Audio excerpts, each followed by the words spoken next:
They hadn't argued much in 7 years. George and Linda's marriage was deteriorating at an alarming pace. What once had been love and compassion was now replaced with sheer neglect and cold-hearted abuse, hurled over in the small hours of the night.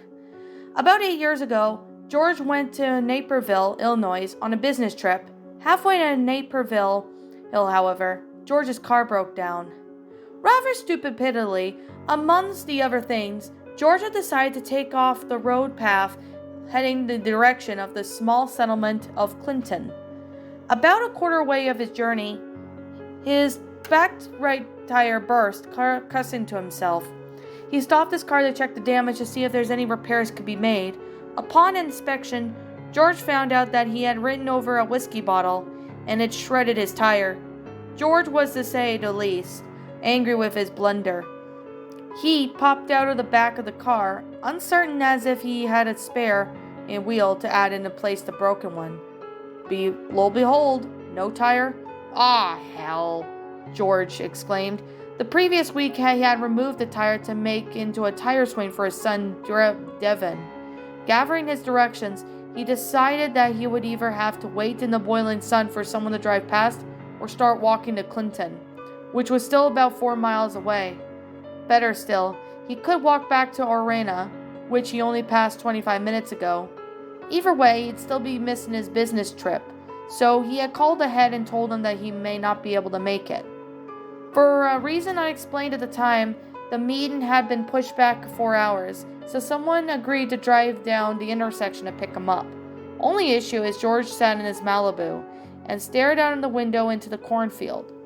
George later figured that he must have fallen asleep, and he was awoken by a gentle rapping on the window that coerced him out of his dream. "Your car's totaled, George," Leonard called out through the window glass to greet him. When he got out, he saw the front of the car had been scratched of paint. The indicators of the back of the car had been totally wrecked. "That's surreal. I was only asleep for..." George checked his watch to back up his story. He had been asleep for 30 minutes. Nowhere near enough time for someone to speak up to his car. His key down bonnet had ruined as incinerators. Besides, he had been awake for 15 minutes and checked about the car before getting inside to wait. There had been nothing in his eyesight for miles. No trees, any secret hiding holes, and definitely no secret bunkers. Leonard had led George to his car, and they exchanged a small chit-chat before driving off. Leonard helped George the previous year by securing the deal with the Karsuro Tagachi Amana Industrial Corporation to build a few small factories in the hometown Conway, Arkansas, just the opposite of Laurel Park. Leonard had only asked George not to get mugged or upset by the locals of Naperville. The meeting took place and the deal was stuck. Feeling supportively kind, Leonard offered to drive George back home to Conway. He agreed and they set off. Leonard had thought it'd be funny in the moonlight night to drive past George's wrecked car and show him the condition.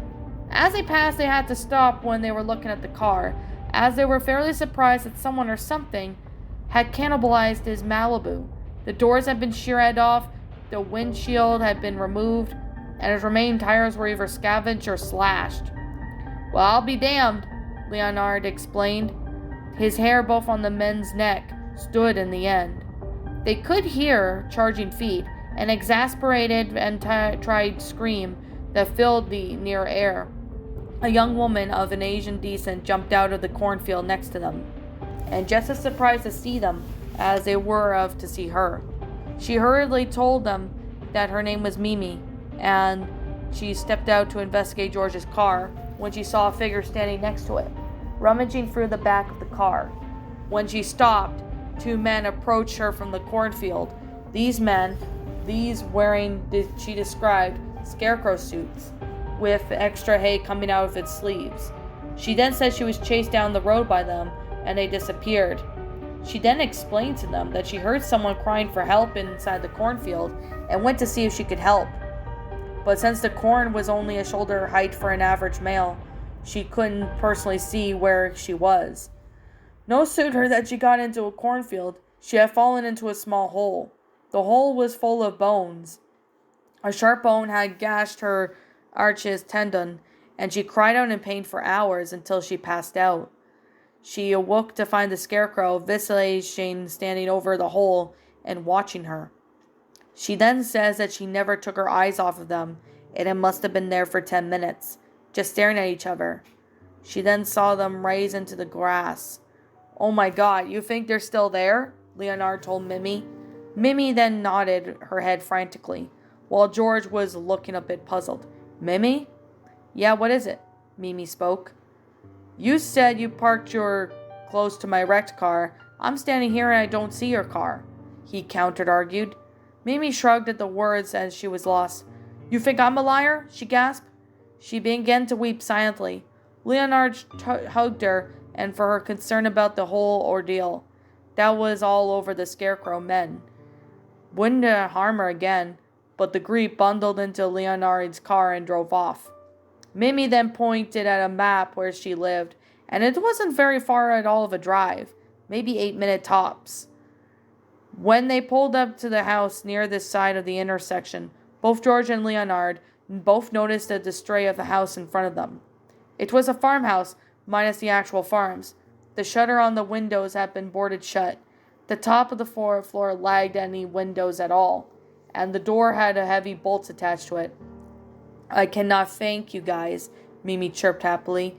She hugged Leonard and George tightly and whispered in their ears, "Would you like to come inside for some beer?" Leonard didn't really mind, and neither did I. We both got into the house, and we just sat in the guest room.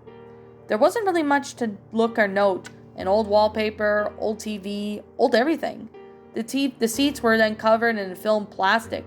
Leonard theorized that it was just due to settees being an old and her not wanting to get them wet or dirty. Mimi declared that she was going to go upstairs to get changed into something practical, that Leonard and George could go up to the kitchen and make themselves a sandwich and eat some chips if they feel like it. As she trundled up the stepped stairs, George wandered into the kitchen. Leonard soon followed and stared at this selection of what looked like to be family photos. "Hey, George, look at these photos," Leonard whispered to George. He pointed out as time went on, year by year, a person was removed from the photos. In the first year, it was an old man who was missing. In the second, a small dog and child. George simply put down to illness. As Leonard then opened the lighter to get a great selection of foods, he jumped back and told a hoarder. On the shelves was stacks of meat. On one of the slices of meat lay a single garnet earring. "Well, how is this professional, boys?" Mimi chirped from the stairs. She stood, holding a hatchet, which looked like it was condition of blood of family of strangers. Mimi giggled cutely, the advance of them getting on top of the stairs and the guillotines of a scarecrow. George and Leonard bolted for the door, but found it locked. With no time to unlock, Leonard hurled over the small lamp porch and into the cold Illinois night. George had only jumped through as Leonard was halfway out. But before he could get out, Leonard snagged his trousers leg on the broken window shard. As George went to go back to grab him, it was too late. Mimi had pulled him inside the house and was already dismembering him. On the porch, George can see Leonard's car keys. He picked them up and ran to the car. He then looked back to start up the engine, to see Mimi staring closer to his car door. He sped off into the night and straight back, leaving Mimi stranded in the night, screaming like a possessed childlike demon being purged from an infant. George had arrived home in Conway, Arkansas, to his dismayed wife, who she can see as she had been up all night and was shocked. He backed the car into the garage and went to bed, without noticing the bloody handprints on the bumper, which they were gradual slope down. He never spoke of that fateful event to Illinois to anyone for 7 years, until he began to become addicted to alcohol and forget about all of his nightmares he was having. In a drunken rage, he confronted his wife and told her the whole story after beating the shit out of her. She never forgave him afterwards, but for not telling her, believing his friend at the mercy of a psychopath. George's son Devon was never found about his father's cow rents and set off to become a salesman for Katsuro Tagashi Alma Industrial Corporation. One of the meetings was left before Devon could go on a holiday with his fiancée Diane and their baby. This was the final job, and he could retire to California and live a happy life, all of this interrupted by Devon's car battery going dead. He got out in the hot Illinois sun and checked it for the extent damage. When he shut the hood, he then stared into a field, and he could have sworn he heard footsteps behind him, next to the rusted car and the cornfield. Well, my pretties, that was Along the Illinois Path, a creepypasta written by Saviour Greg. My final thoughts on this story: this is actually a really good creepypasta. This is actually, I'm going to be saying, it's actually a pretty messed up creepypasta for this woman to invite these people inside her house, like George and Leonard, and one of them ends up getting, well, eaten or something. I mean, it honestly was pretty freaky, but it's still a pretty good pasta. I'm not gonna lie, it's actually pretty well made, and I definitely have to say that it's pretty interesting. But I could definitely say I do remember seeing this story from somewhere. It's still a pretty well made concept, it kind of feels more like this would be perfect for a horror movie, as we all know a lot of horror movies do these kind of cliches in that. But I could definitely say this is actually quite believable, because a lot of this time you don't really know who this person is if they meet you until they invite you to their house, and they may either be, decent, or maybe they just might just sit there and, backstab you or something. I mean, that's what a lot of horror movies do, and that's exactly what this pasta did. But I honestly still find it to be, quite good. I mean, well, despite that there was the car breaking down cliche, I'm willing to give it an excuse on that, because, yeah, it played well, but we're not really sure what caused the car to be totaled. Like, did he get into an accident or something? I know it said it just broke down, but we don't really know how it broke down. So all we can really say is we can just make up our, theories in that. Just kind of, make up a theory and kind of make up, what we could, to basically come up with an explanation of what could have happened. But, like I said, it's still a pretty good story. I still really find it to be fun. It's well made and it's pretty good. The grammar, I'm definitely going to say the grammar is really good. I'm not going to lie, the grammar of this story is actually pretty good.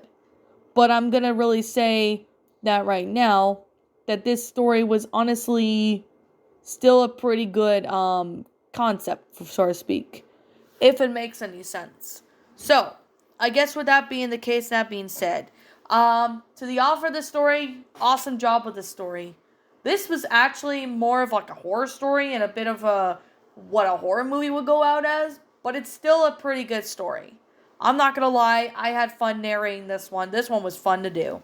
So anyways, like I'm gonna say, this is simply my own personal opinion, and if you happen to disagree with me, that's fine too. We're all entitled to our own opinions in regards to these creepypastas, and this is simply my own personal thoughts.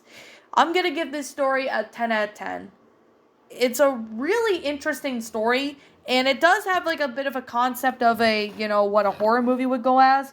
And this one definitely is a pretty interesting story, and I'm not gonna lie, I actually really enjoyed it. This was actually a pretty good story. I actually could see this being work as a horror movie, but I still really found this one to be really awesome. So, I guess with that being the case and that being said, I'm going to sit here and just say that this is on the regular creepypasta for anyone wondering. If you guys want to see it, feel free to. And what did you guys personally think of this creepypasta? Did you all enjoy it? Did you all not?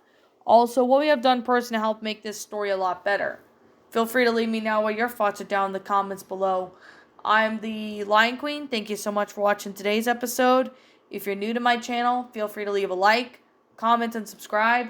ring the bell for notifications to when I upload, so that way you guys will not miss an upload. And as always, please roll the outro because I'm out.